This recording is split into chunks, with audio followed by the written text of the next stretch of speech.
Good afternoon, everyone. My name is Kate Santos, and I'm the Associate Vice President here at Longwood Gardens for the Science Division. It is my sincere pleasure to welcome you all here today on the kickoff of our Winter Wonder season, which honestly couldn't be any more incredible with the white blanketed snow outside and all of these amazing plants inside. So I hope you're all enjoying your time here at the garden so far. Before we kick things off for our speaker today, I wanted to give you just a brief background about what it is that we do here at Longwood in science. So our science is inspired by beauty, the beauty of our natural areas, as well as all of the cultivated and beautiful plants that surround us here at Longwood. It's about the lens of plant diversity, conservation, natural landscapes, extraordinary displays, and sustainable gardens. We have 4 teams that comprise our science division: our conservation, horticulture, and collections team, our land stewardship and ecology team, our floriculture production team, who you'll hear from today, and our soils and compost team. So it is my sincere pleasure to introduce our speaker today. Diana Shull is a highly motivated, results-oriented horticultural professional with decades of experience working with some of the top floriculture and farming companies in the industry. She has a Master of Business Administration in addition to a Bachelor of Science in Horticulture with a minor in chemistry. Her career has included propagation management and purchasing for Wagner Gardens, along with perennial production, young plant supply, and certification greenhouse management during her tenure at Ball Horticulture. Additionally, as a head grower at Sender Greenhouses, she managed the production team and crop scheduling as a field technical specialist for Doom & Orange North America.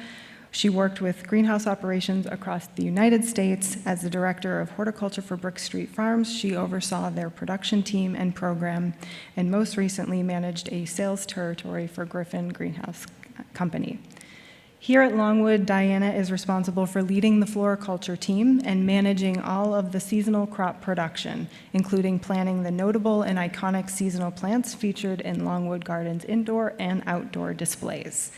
She brings a wonderful balance of leadership experience combined with hands-on growing experience, making her a wonderful asset to our team, and I'm sure you will really enjoy hearing what she has to share today.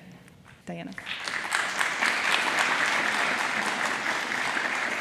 Good afternoon, everyone. Thank you so much for braving the weather to come and listen to what we have to say today.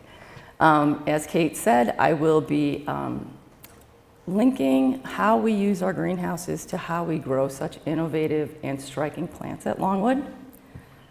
We do different plants in different palettes each season, and so we're constantly growing different products in the greenhouses for you to enjoy and experience in the conservatories and in the gardens. These photos are just an example of each season that sort of goes by, the different types of plants, the different styles of plants that we grow for our pleasure and for yours, of course. We grow plants from around the world. We have 1,300 different taxa, which is 1,300 different families of plants or types of plants that we grow here in the gardens and in the greenhouses. We have 2 greenhouse facilities that we grow each of these plants in. We have the plants that we obtain come from different origins, different ecosystems around the world, and so for the greenhouses, we need to mimic whatever origin it is that we've gotten the plants from. We have some tools that we use in horticulture and in the greenhouses especially to mimic these environments or to provide the plants with the appropriate environments that they came from so that they can grow optimally and so that they can flower on time and when we're expecting them to flower. So the first tool that we have is the environment, which is the actual greenhouse. We can control the heating, we can control cooling, and we can control humidity through the actual ventilation system in the greenhouse and the heating and cooling systems that we have in the greenhouse also. The flowering is controlled also by things inside of the greenhouse, which are the lights, the shade, and the temperature. And so the temperature is obviously connected to the heating and cooling, but we can really delve into that temperature and give these plants what they need from where they came from. So the lighting is also something that induces flowering or prohibits flowering. So we can make a plant flower when we need it to flower or when the designers are looking for them to flower. The growth of the plant is another tool that we can manipulate as well through the greenhouse, through water, fertilizer, and soil. So the soils that we use are a little bit different than the soil that you would take out of your yard or out of your garden. We can amend the soil to most likely resemble what the plants came out of. So where the plants came from is what we're trying to provide these plants so that they can grow optimally in our greenhouses. The last tool we have is the art of the growers and the art of the people who are working with the plants, the people who are designing, the people who are growing.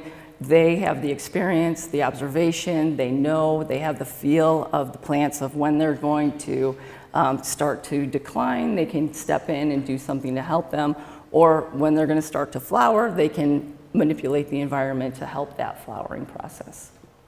We use technology in our greenhouses. Argus is the system that we use, and Argus helps us control most every aspect that we're trying to provide the plants with in the greenhouse.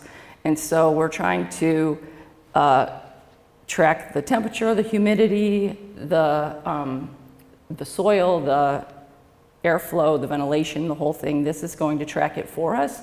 It'll also give us this little graph, and the graph is historic. So if we find some anomaly in the greenhouse in the morning, like some leaves are purpling, and that means to me, oh, something got really cold, we can go back in the Argus system and see which greenhouse got cold, how long it was cold, what happened. This whole program provides us that technology so that we can see, and we have a very clear visual of what's going on.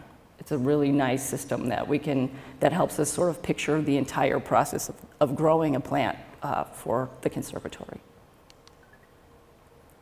We have two types of greenhouses at Longwood. The first is Venlo, and the Venlo greenhouses are the traditional greenhouses that you see usually when you're driving past a nursery, or you're driving past some sales place or a garden center or something like that. They're going to have usually the Venlo greenhouses. We also have Cabrio greenhouses, which are open roof greenhouses, and I'll get to these two in just a second a little bit more deeply. But the Cabrio greenhouses are different from the Venlo because the Venlo have vents that open from the peak of the greenhouse, so they sort of open just a little bit, maybe 25% of the Cabrio. And the Cabrio are greenhouses that open from the gutters, and so it is wide open to the elements, to the sun, to everything. So it's just they're very, very similar. It's just the way that the roof opens is completely different. And they do serve two different purposes. And so the traditional greenhouse is more for your traditional plants or your traditional way of growing. So there's very good ventilation in Venlo. Like I did say, the roof opens from the peak. They have a pad and fan cooling system, whereas the Cabrio cools from the very large open roof. So that open roof allows all of the hot air to rise, and it can cool that way. A pad and fan cooling system is where we have pads on one side of the greenhouse. They're cardboard pads, and we get them wet on one wall of the greenhouse. On the opposite end of the greenhouse, there's a very large or two very large exhaust fans, and they pull evaporating air or evaporated air across the greenhouse, and that cools the whole greenhouse that way. So that cool evaporated air comes across the greenhouse. Everything, we could probably get about 10 degrees, 5 to 10 degrees cooler than it is outside in the summer, and we can make it very cold in the winter if we need to. The Cabrio greenhouses are also for things that we need to maybe tone before they go outside, and by tone I mean maybe acclimate the plants to the outdoor environment before they go outside. So we can open that roof and we can make sure that the direct sunlight is hitting these plants and that the actual temperature of outside is coming in. So these plants are now going to be used to going outside, and they're going to be used to the temperatures instead of going from a 75-degree greenhouse directly out into 55 degrees or 65 degrees outside. We'll have a little bit of, a transition period where these plants can actually take this nice cool weather. For flowering, we use several different things to initiate flowering. The first thing that we use is a blackout cloth, which you can see over the poinsettias. There's some black curtain over it. It's not closed. If it was closed and I took this picture, then it would be completely black, so that doesn't make sense to give that picture. But this is the blackout shade open, and the poinsettias only initiate color when the days are short. And so we need to give them short days, and that's why we have this blackout cloth. In the second photo over, you can see that the white cloth over the plants, like way up in the gutters by the roof, that's our shade cloth. We can decide what percentage of shade we need to give these plants and put that percentage of shade over them through that shade cloth. So if there's something that really doesn't like direct sun, or if there's something that, you know, doesn't take sun very well, or we don't want it to flower so quickly, we could put it under the shade. The second thing that we can use is lighting to initiate flowering. So the lighting, we can do either a longer day, we can do a higher light intensity, we can do light that supplements the light outside if it's not bright enough outside, just like it has been here, how it's been really dull and icky outside and cloudy. We can make it a little bit sunnier for our plants and have them be a little bit happier in there. As you can see in this last photo, we can do this per greenhouse. So we can light one greenhouse, or we can light 7 greenhouses. In this particular situation, we're only lighting this one that has the lights on. Manipulating growth is a very difficult part of our job. We need to slow things down, we need to speed things up. We're not sure where we're at. Sometimes with, you know, say if the designer wants something a little bit later, we're gonna have to slow it down. If they want something a little bit earlier, we're gonna have to speed it up. So how we do that is mostly through fertilizer. We can speed up the growth depending on what we're using. We could slow down the growth and hold the growth also through fertilizer. We can also increase the length of a plant through water, and we can also decrease the length or hold the length. We can't decrease the length of a plant, but we can certainly hold the length of a plant through holding water. The soils that we use, occasionally plants like something a little bit heavier. Usually they like a little lighter soil than what we have out in our landscapes. So we're able to manipulate that through soil amendments that we either make here or we can buy in. Combining the arts and science is a very difficult process. It takes a lot of experience. It takes a lot of open-mindedness, to be honest with you, and some blood, some sweat, and a lot of tears occasionally. So I can't tell you how appreciative I am of the employees that we have that work here. Their dedication, their creativity, they never cease to amaze me. The people that just work for us, especially our growers on the production team, are just absolutely dedicated to what we do, and I cannot thank them enough. If you see one, say thank you. Just kidding. Especially that one on the far right. She's really good. Okay, that's me. Okay, so as you know, now we're in winter wonder season. We have some iconic seasonal plants here. What makes these iconic and longwood plants are that you're going to see them here every year. You're going to see this here, and every year it's something spectacular. This is always something people look forward to. It's something I look forward to personally, and they're really striking plants that you don't really see in other places. So the first plant is Streptocarpella, Concord Blue. Streptocarpella is, we make them in baskets, these very large baskets that you just can't miss, with this blue flower that you don't normally see in horticulture, and you don't normally see them in a basket either. So we are, I am very humbled to see how our growers can actually put these baskets together and have them flower on time and have them flower fully. It's really incredible. So the Streptocarpella is in the African violet family, and it is native to Kenya and Tanzania on rocky and often volcanic soil faces. It's an herbaceous perennial, but it is probably not a perennial that you see too much around here. Concord Blue is a cultivated variety hybrid, which means that they took 2 Streptocarpella and made this color out of it, and this habit out of it, or the shape or form of the plant out of it. And it flowers in late winter to early spring, which is why it's perfect for the winter season. The first objective that we have in horticulture is to provide the environment to the plant from where we obtained it, more like for its origin, right? So what we need to do is provide it with a cool and dry temperature for the Streptocarpella. Venlo greenhouses are really good to provide the first, the traditional greenhouses are good to provide that cool and dry environment, and we may need to use the shade system when we're growing these. We also need the soil to be moderate and dry, so we'll use a well-drained soil mix. The second objective that we have when growing one of these plants from another part of the world is to grow it extraordinarily. So to grow it in a way that you don't normally see in the garden, in the home garden or in the landscape. So what we need to do for Streptocarpella is simulate the cool summers with the Venlo greenhouses and then maximize the light with a hanging basket system that we have at the nursery. The hanging basket system takes the plants around the greenhouse so that each one is completely uniform, so that they all get the same angle of light every single day, and they all get the exact same lighting and the exact same water that each other one has. So we can have these amazing plants that we put out in the conservatory.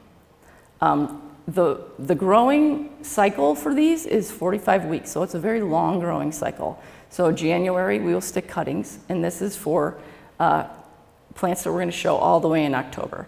So we'll stick these cuttings in January, where we provide the cuttings with a warm, moist environment, which most plants want a warm, moist environment when we're sticking the cuttings. In February, we bump these up into a larger pot. We sort of, we cool down the temperatures a little bit, and then in March, we'll bump it up again into another size pot, and then in October, we'll move it to the display. So that's a 45-week total crop time. The Rolldana is a plant that it's very welcoming to see in the conservatory in January, February. It's got really nice, bright, open yellow flowers that you can see. They're kind of spiky. It's a larger plant, and so it being a larger plant is important to note so that you can sort of gauge the size and how we need to grow this a little bit differently. It's in the aster family, so it's akin to mums and asters. It is native to Mexico, Central and South America, and it is in a region that is semi-arid and in highlands. So the plants prefer 6 to 8 hours of sun, which is full sun in your garden if you were to put this outdoors. It likes even moisture and varying levels of humidity. So the first objective, again, is to apply the horticultural principles that we have from its origin, which is cool temperatures, and so we need to put it in the Venlo greenhouses again. It likes high light, so we're not going to use any shade cloth on this, and we might actually light it if we need to, or supplementally light it if we need to. And then it needs a well-drained soil mix. To grow this extraordinarily, we need to grow it for 42 weeks to build the height to support the stems and the flowers. And so we're going to grow it on the cool side. We started in February, and we started in a warm environment because, like I said, it starts from a cutting, and all cuttings like warm, moist environments to start. But then we're going to cool it down. And the reason we're going to cool it down is because we're going to slow the growth so that the stems can grow slowly and more thickly. So if you think of like, let's say an oak tree is going to grow really slowly, and it's this wide, very, very robust tree that can hold itself, that doesn't really fall over that much until it gets really old. Well, these aren't going to get really old, but they definitely do need that robust structure to hold up such a tall plant. So we'll cool it down a little bit, and then we transplant this all the way up into a 5-gallon pot, which is a larger pot, so that we can support not only the roots of the plant, but also the taller structure of the plant.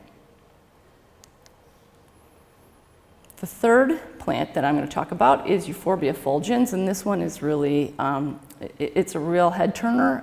I believe out in the conservatory. It has these really bright red flowers on a dark purple leaf background. It's one of my favorites. It is a little bit picky, but it's really nice at the end. So it is a Euphorbia, and just for a fun fact, Euphorbia is also in the family of poinsettias, although they look absolutely nothing alike. The native geography of this is Oaxaca, Mexico, and the region is warm and subtropical, so it is kind of like, you know, a poinsettia where they originated from too, is warm subtropical areas.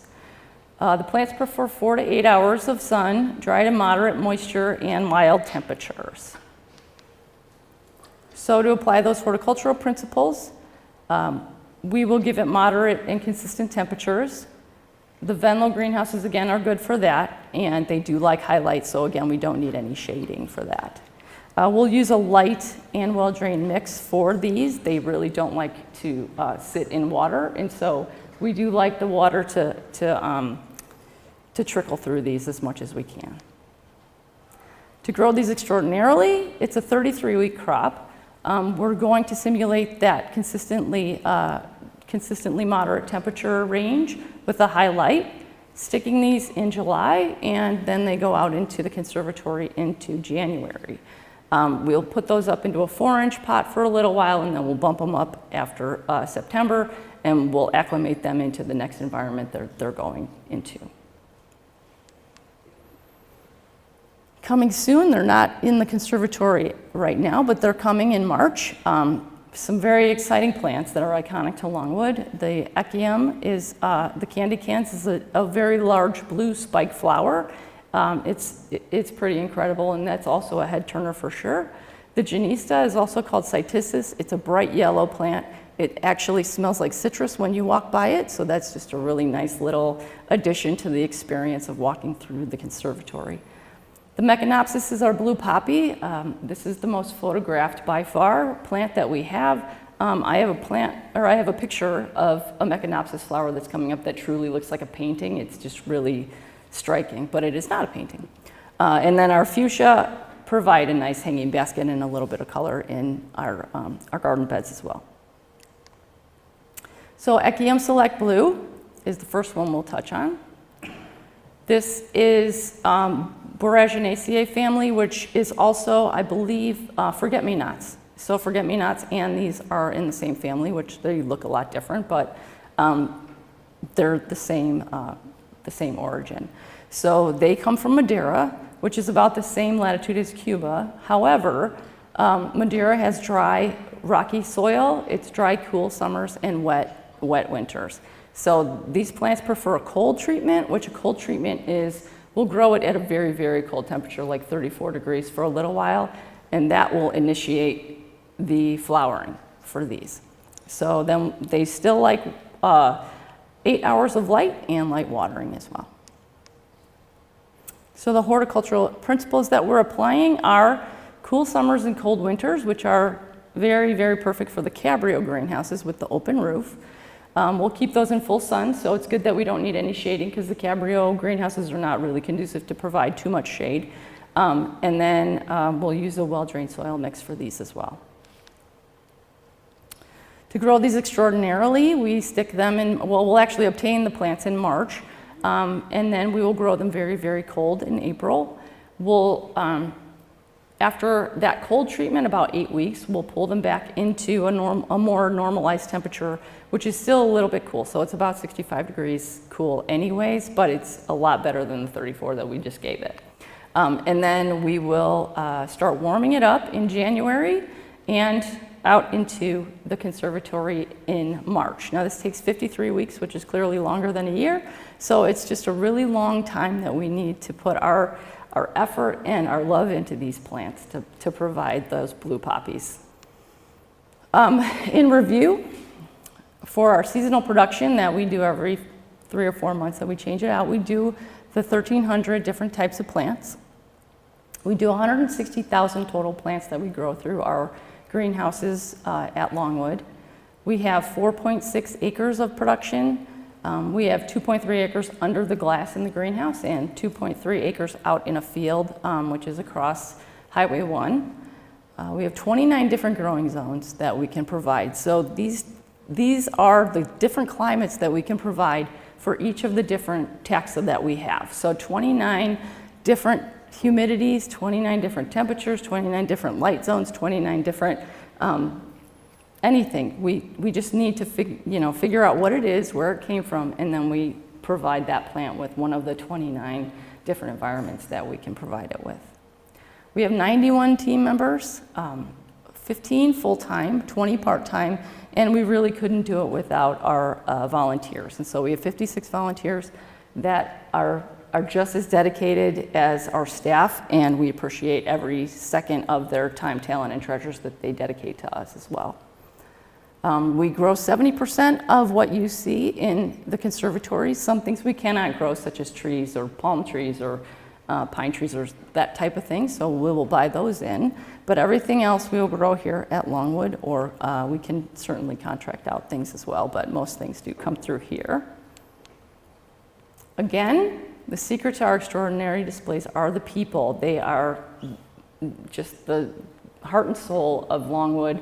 They think about this when they're off work. They come in on their time off. They are just super dedicated to learning and teaching each other how to do certain things and how to up our technique and up the bar every year for what we're doing. So just there's absolutely no words for me to say of how appreciative I am of all of the people that work for us. I do so much appreciate all of you coming out today, and I hope we all learned something. I always do, so presenting or through questions and answers. So you're much appreciated, and please enjoy all the plants that you see out in the conservatory, especially the Clerodendron schmidtii. Thank you.